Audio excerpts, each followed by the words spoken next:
Hello, আসসালামু আলাইকুম। সবাই কেমন আছেন? আলহামদুলিল্লাহ আমি আছি কোনোমতো ভালো। আসলে সেদিন শরীরটা বেশি একটা ভালো ছিল না, তাই সকাল থেকে রান্না করিনি। তারপরে এই তো দেখতেই পেয়েছেন বিকাল টাইমে আমার হাসব্যান্ড আরকি আমাকে জিজ্ঞেস করেছিল, "তুমি কি খাবা?"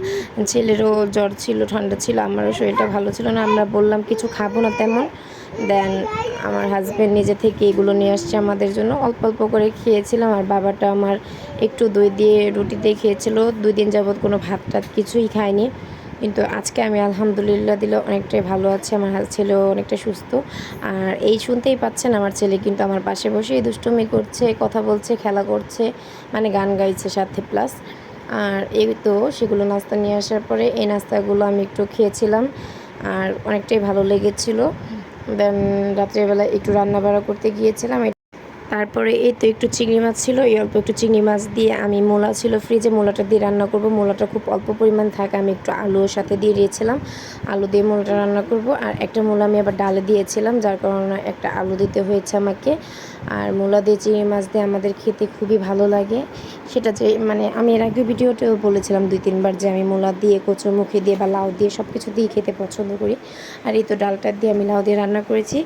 যদিও আমি কখনো লাউ দিয়ে ডাল দিয়ে রান্না করিনি, তেমন একটা ভালো অভিজ্ঞতা নেই আমার রান্না করার। দেন একটু পটল দিয়ে আলু দিয়ে ভাজি করে নিয়েছিলাম। ভাজিটা আমি একসাথে সব কিছু মাখিয়ে বসিয়ে দিয়েছিলাম। তো পটল ভাজিটাও খেতে খারাপ হয়নি, যদিও অসুস্থ শরীর নিয়ে। তারপরে এই আর কি, যেহেতু সারাদিন তেমন রান্নাবাড়া করিনি, তো রাত্রেবেলা একটু রান্নাবাড়া করেছিলাম। দেন বাবু বলছিল ও একটু পিৎজা খাবে, তাই বাবুর জন্য আমি মানে ঘরোয়াভাবে একটু পিৎজা বানিয়েছিলাম। চিজ তেমন ছিল না, চিজটা প্রায় শেষ হয়ে গিয়েছিল। আর আমার যে ইস্ট ছিল, ইস্টটা আমার অনেক দিনের ফ্রিজে রাখা ছিল, তাই ইস্টটা অ্যাক্টিভ হচ্ছিল না। দেন ইস্ট দিয়ে একটু পিৎজা বানিয়ে দিয়েছিলাম। দেন আম্মু এসেছিলো, আম্মুকে একটু চা দিয়ে রুটি দিয়ে দিয়েছিলাম। চাটা না খেলে আমার হয় না, তো চাটা করে খেয়েছিলাম। আর প্লাস আম্মুকে চা আর রুটি দিতে দিতেই সাথে সাথে আমার হাজব্যান্ড চলে এসেছে, তো তাকেও একটু চা দেবো। আর একটু পিৎজা রেখেছিলাম তার জন্য, তাকে পিৎজা দিয়েছিলাম আর চা দিয়েছিলাম।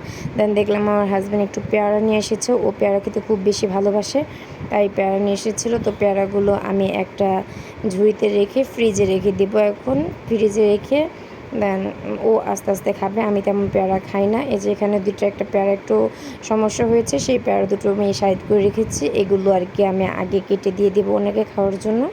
আর তারপরে এই পেয়ারাগুলো ফ্রিজে রেখে দিয়েছিলাম। আর ফ্রিজে আপেল ছিল, আমি একটা আপেল নিয়েছি এভাবে খাওয়ার জন্য।